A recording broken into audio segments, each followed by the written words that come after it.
Des parcours de femmes d'ici et d'ailleurs, tous les samedis à 12h45. Elle, votre rendez-vous sur Radio 2M avec Nadia Anwar, en partenariat avec le comité Parité et Diversité de 2M. Passionnée par les mystères du corps humain, notre Elle d'aujourd'hui est une jeune et talentueuse scientifique marocaine. En 2021, elle a remporté avec brio le prix Jeune Talent Maghreb pour les femmes et la science, organisé par la Fondation L'Oréal et l'UNESCO. Découvrons ensemble l'histoire d'Hajar El Ahaniti, chercheur en biotechnologie médicale. Bonjour Hajar et merci d'avoir accepté mon invitation. Merci à vous de m'avoir contacté. Alors racontez-nous votre histoire Hajar, comment tout a commencé pour vous? Je suis née à Rabat, j'y ai vécu jusqu'à l'âge de mes 5 ans. Je suis issue d'une fratrie de 2, donc j'ai un petit frère. Puis on a vécu à Rabat jusqu'à l'âge de mes 5 ans, comme je disais, et pour des raisons familiales, on a dû déménager. Alors on s'est installé dans un petit patelin à la périphérie de la ville de Témara. C'est là où j'ai suivi la totalité de mon parcours scolaire, que ce soit le primaire, le collège ou le lycée. Bon, le primaire, j'ai étudié dans une petite école rurale. Très bien. Est-ce que vous aviez des prédispositions? Est-ce que vous aviez déjà des goûts affirmés pour les sciences? Ça a commencé durant le collège, parce que j'avais aussi cette professeure qui nous parlait des sciences naturelles, une personne inspirante.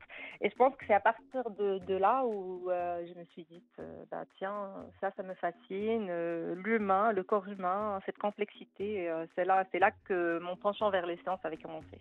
Vous avez découvert les mystères du corps humain et vous vouliez en savoir plus.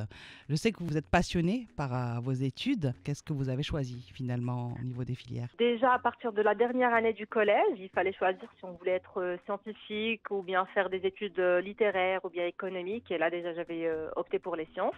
Au fur et à mesure des années, à chaque fois, on se spécialise un peu plus.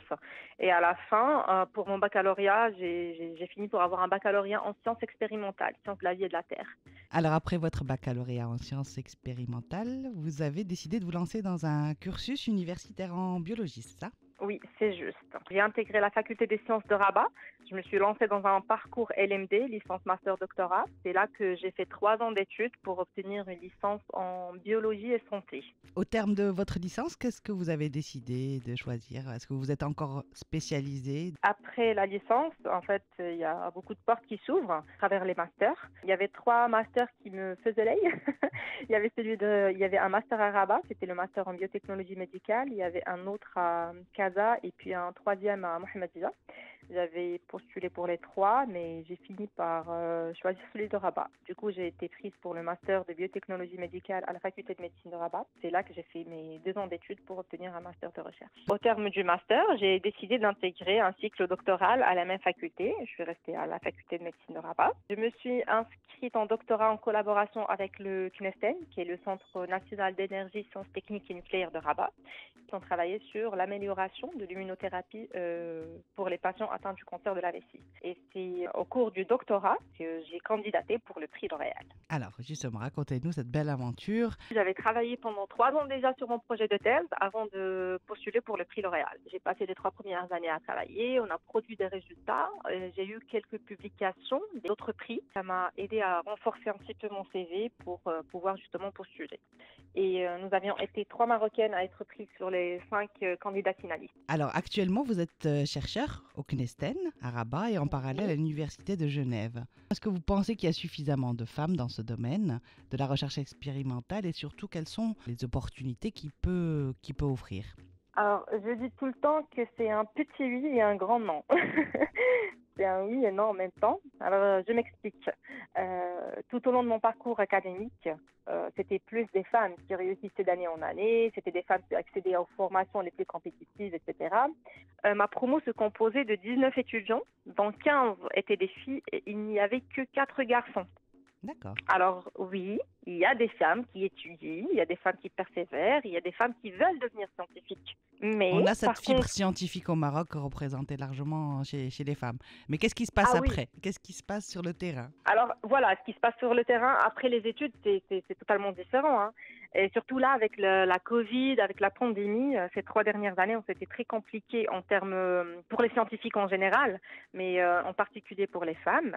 Et puis, il y a les statistiques de l'UNESCO qui sont assez récentes qui disent qu'il n'y a que le tiers des chercheurs dans le monde qui sont des femmes.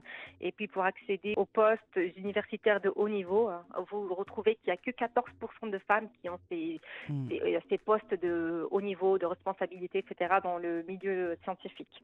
Alors, non, il n'y a pas assez de femmes. Oui, elles étudient, elles font leurs études, et puis c'est de longues études. C'est juste qu'à la fin, Voilà, il faut sait pas beaucoup où de elles vont. persévérance. Elles Effectivement, disparaissent.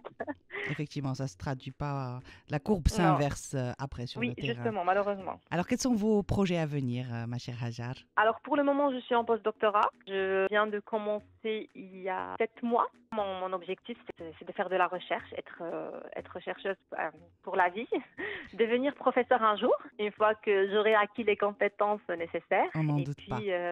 On n'en doute c'est pas gentil. et Twaklaalik, en tout cas, on espère Allah vivement يبارك فيك, merci. que ce soit vous qui trouviez le remède à ce terrible cancer de la vessie et d'autres J'espère, formes. je pense. Oui, j'espère. On se dit qu'on est sur la bonne voie, peut-être, avec nos recherches, mais voilà, la science, c'est comme ça prend du temps, c'est long, mais en fin de journée, c'est satisfaisant. Merci infiniment, très cher Hajar. Merci à vous. Merci à vous de nous avoir suivis. Je vous donne rendez-vous samedi prochain pour une nouvelle histoire d'elle.